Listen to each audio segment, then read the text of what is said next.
Kenakalanku. Aku seperti jagoan ketika berhadapan dengan lawan. Seringkali aku diteriaki oleh mama saat kami akan bertengkar. Sepertinya yang terlihat kami adalah penguasa lapangan. Tapi sebenarnya tidaklah seperti itu. Hanya ada sedikit peraturan yang dibuat.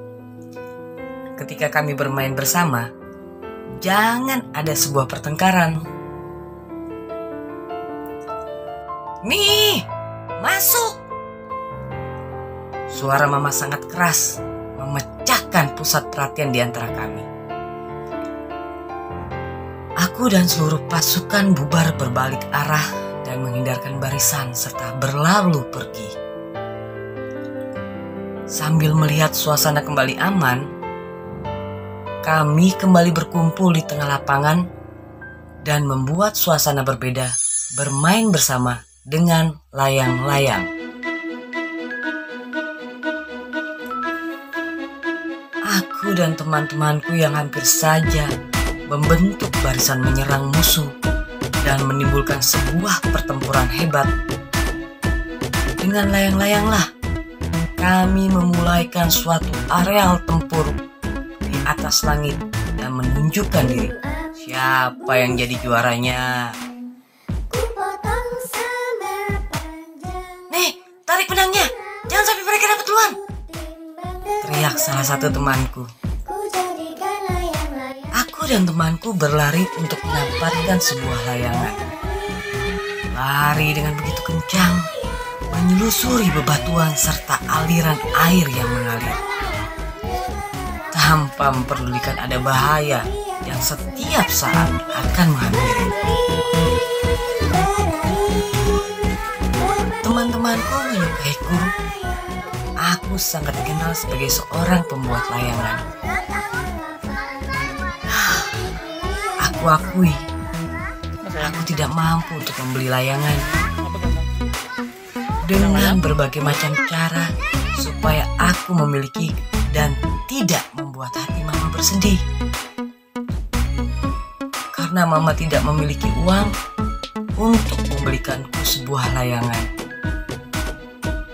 Papa jarang sekali pulang, dan setiap kali papa pulang, sedikit sepeser uang tak pernah ia berikan pada mama.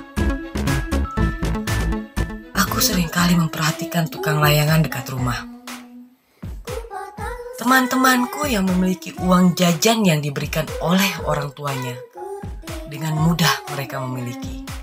Sementara aku hanya duduk manis memperhatikan si pembuat layangan.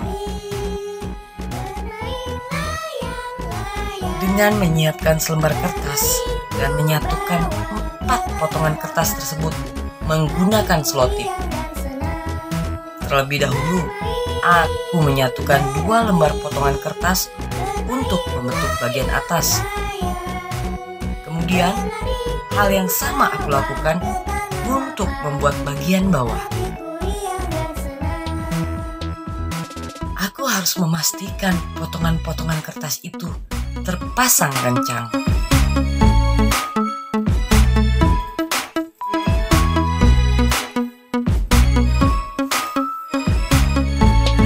Setelah semua menjadi satu dan terpasang kencang, langkah selanjutnya yang aku lakukan adalah memotong ke4 sudut menjadi bentuk layangan.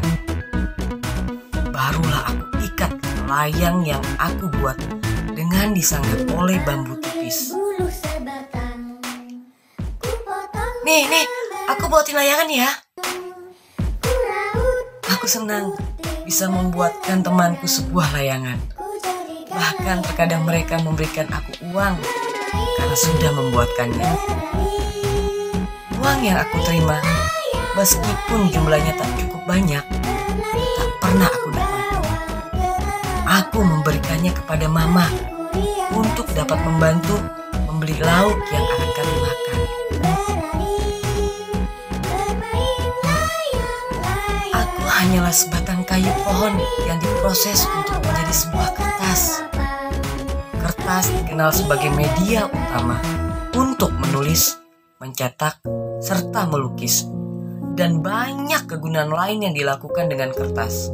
Misalnya, untuk membungkus cabai atau bawang. Kertas merupakan revolusi baru dalam dunia tulis-menulis yang menyumbangkan arti besar dalam peradaban dunia.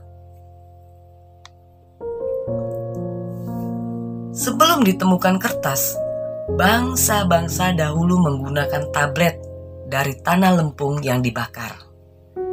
Peradaban ini pernah dipakai oleh bangsa Sumeria.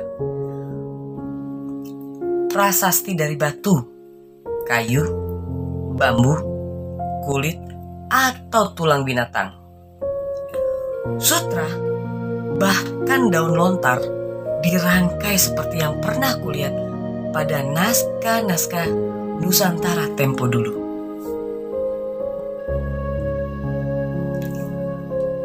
Kertas yang sering digunakan itu terbuat dari kayu, atau lebih tepatnya dari serat kayu yang dicampur dengan bahan-bahan kimia sebagai pengisi dan penguat kertas.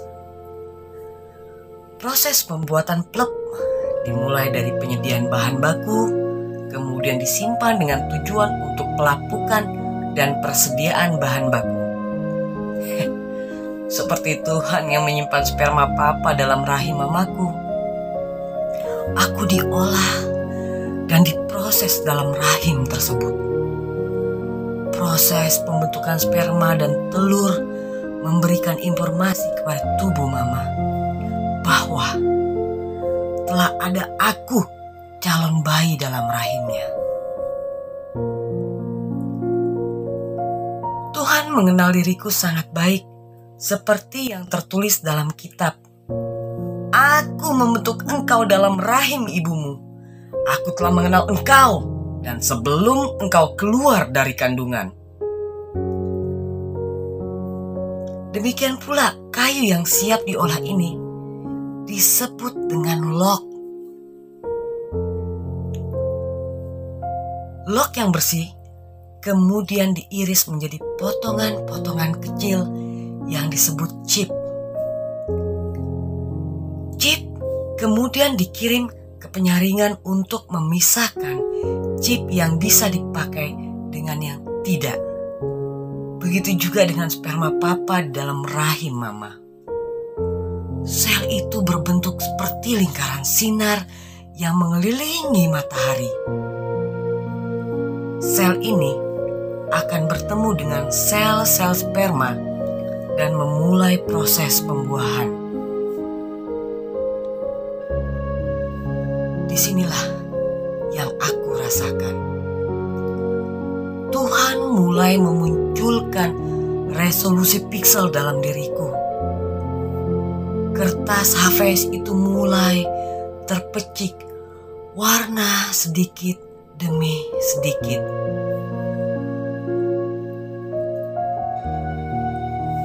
Mama adalah wanita hebat dan kuat di mataku.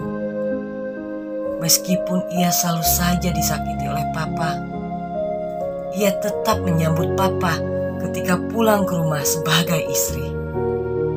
Tak sedikit pun dari pancaran wajahnya bersedih, walau ada bekas lebam di mukanya. Papa tidak pernah memberi nafkah pada kami. Ia selalu saja menyakiti mama dengan sesuka hati. Terkadang kepalan tangan itu tiba-tiba menghantam wajah mama. Kesalahan-kesalahan kecil yang mama lakukan menjadi sebuah alasan tepat untuk papa menganiaya mama. Mama dipukul, ditendang, bahkan hampir saja ragam mama lepas dari jasadnya. Aku yang melihat adegan itu menjadi ingatan paling terdalam dan sulit ku menghapusnya.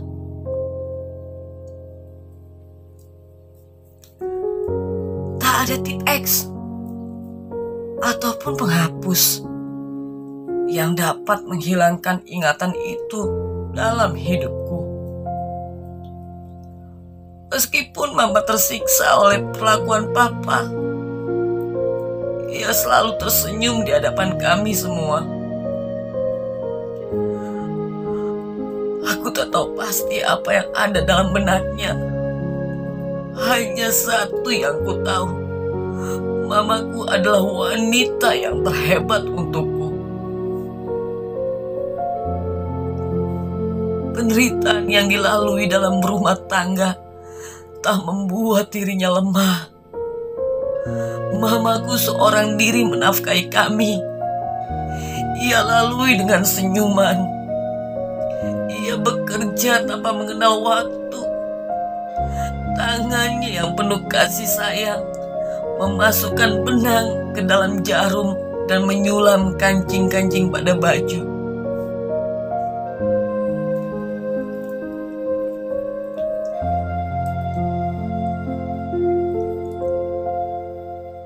Aku dan kakak-kakakku membantu mama merapikan baju-baju yang selesai mama jahit dan diantar ke pabrik yang memproduksi baju. Mama mengambil kain ke pabrik dan dibawa ke rumah untuk dijahit.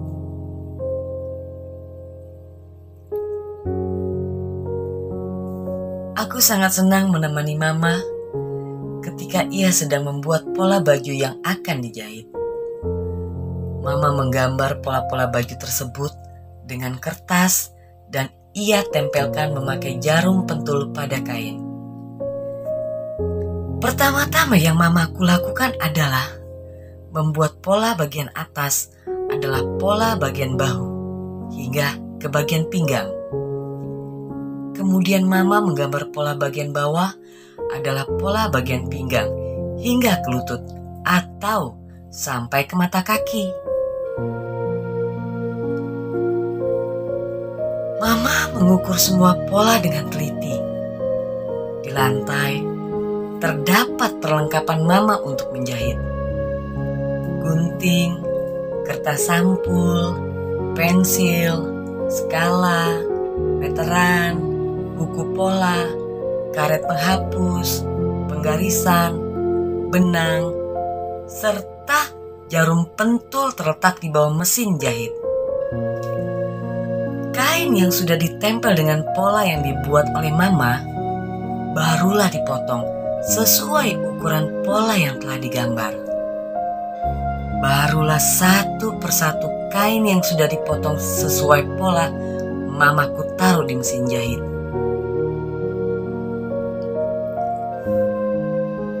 Pancaran wajah yang penuh sukacita terlihat olehku ketika mama menjahit semua kain dan menyulatnya menjadi sebuah baju. Mesin itu digerakkan oleh kakinya, sementara tangannya mendorong kain dan mengikuti potongan kain tersebut. Mama selalu mengerjakan semuanya tepat waktu, hingga bayaran yang mama dapatkan cukup memenuhi kebutuhan sekolah kami. Tak ia rasakan sakit di sekujur tubuhnya akibat pukulan-pukulan yang papa berikan. Seorang peri dikirim Tuhan untuk kami semua. Peri yang selalu menjaga dan melindungi aku dan kakak-kakakku dalam kegelisahan hidup yang dijalani.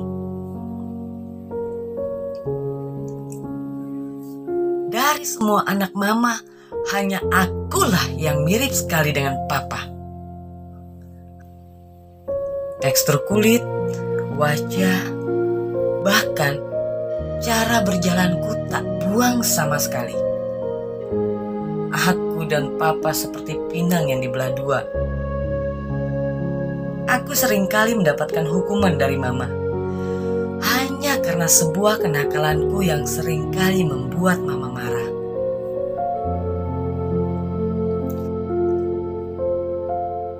Angkat satu kakimu dan pegang telingamu itu. Kamu ini perempuan, bukan laki-laki. Kakakku tersenyum bahagia jika aku mendapat hukuman dari mama. Tapi aku tidak memperdulikan ledekan bahagia yang kakakku lemparkan. Meskipun terkadang jengkel melihatnya yang menjadi perempuan lemah dan cengeng serta pengaduan.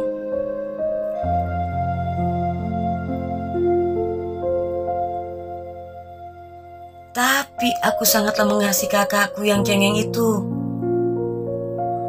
Suatu hari aku sedang asyik bermain bersama teman-temanku. Teman kakakku menangis karena salah satu teman laki-laki mendorongnya. Hanya karena sebuah boneka miliknya direbut. Ketika aku melihat teman kakakku itu, aku menghampiri, lalu meninjunya sampai berdarah dan merebut bonekanya kembali. Aku tidak menyukai seorang laki-laki yang pengecut dan berlaku kasar pada anak perempuan. Tak selamanya anak perempuan itu lemah. Kakakku berlari sekencang-kencangnya dan bersembunyi di dalam rumah.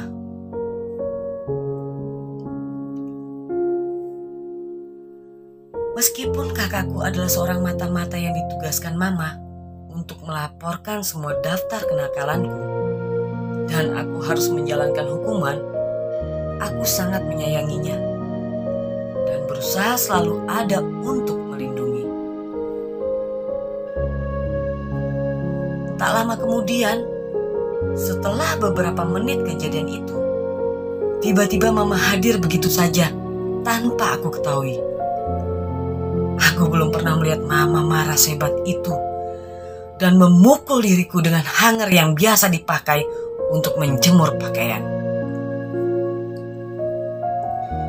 Kenapa kamu pukul anak orang sampai berdarah?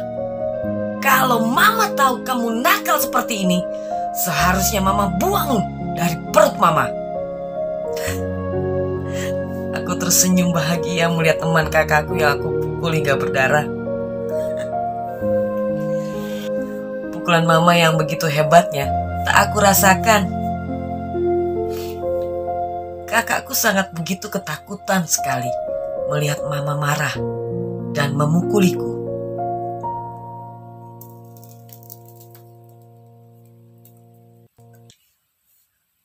Kakakku itu, meski ia seorang pengaduan, di balik sosok kelemahannya, ia sangatlah perhatian. Ketika mama memberi hukuman yang harus dijalani dan aku tidak diizinkan untuk makan, dengan diam-diam ia mengambil makanan dan menyuapiku. Aku tidak pernah takut pada siapapun, terkecuali mama. Ya, hanya mama yang aku takuti. Sebab aku tidak ingin mama memiliki beban baru dalam hidupnya. Aku akui, memang aku sangat sedikit memberontak. Meski terkadang kenakalanku membuat air mata mama menetes. Tak kuasa hati ini melihat mama yang selalu terkena hantaman pukulan papa. Aku tak dapat membelanya seperti aku membela kakakku dari temannya.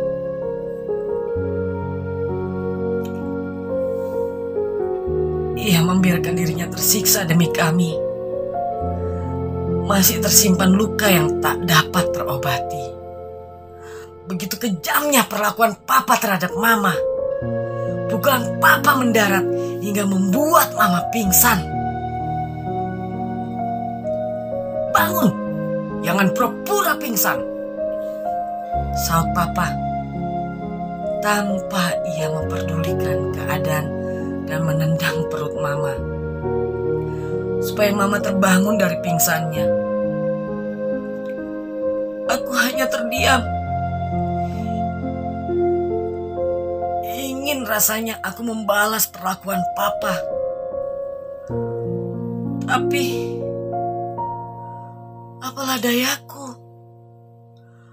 Aku hanyalah seorang anak kecil yang dapat menonton adegan yang tak layak kulihat. Peristiwa-peristiwa itu membuat benih luka yang terdalam.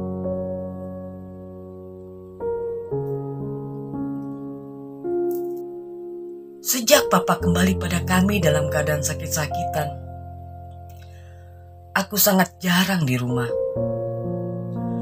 Hingga suatu ketika, aku baru pulang dari rumah temanku. Aku terkejut setelah tiba di depan rumah. "Mama, kenapa?" Tanyaku sedikit agak bingung bercampur marah. Aku ditarik oleh salah seorang saudara mama. Aku tidak menerima perlakuannya terhadapku yang mencoba menjauhkan diriku dari mama. Dengan spontan melesat pukulan kerasku mendarat ke wajahnya. "Mama, kenapa menangis?" Dia hanya terdiam. Aku geram dan sangat marah sekali. Tak ada satupun makhluk yang menjawab pertanyaanku. Aku tak sanggup melihat keadaan mama dengan tangisannya. Ketika kakakku pun mereka menangis. Perasaanku campur aduk karena bingung dengan keadaan rumah. Pintu kamar terbuka lebar. Terlihat olehku di atas ranjang, sebuah kain terbentang lebar berbentuk tubuh. Aku lari ke kamar dan mendapatkan tubuh papa yang sudah terbujur kaku. Aku menghampiri jenazah papa dan membuka kain yang menutupinya. Aku anak yang paling papa benci. Tapi lihatlah, suatu hari nanti, akulah yang akan membahagiakan mama. Itu janjiku. Ucapku dalam hati dan menutup kembali wajahnya dengan kain tersebut. Hatiku bercampur antara sedih dan senang atas kematian papa. Tidak ada lagi penderitaan yang selalu mamaku dapatkan. Tidak ada lagi kerisauan yang terpancar dari wajahnya. Mamaku telah terbebaskan dari makhluk jahat yang ada di hidupnya. Rumah kami ramai oleh tetangga dan sanak saudara. Aku hanya terdiam dan berlalu pergi, meninggalkan keramaian yang ada. Luka itu telah dibawa pergi oleh papa, dan bekasnya masih tergores dalam kenangan buruk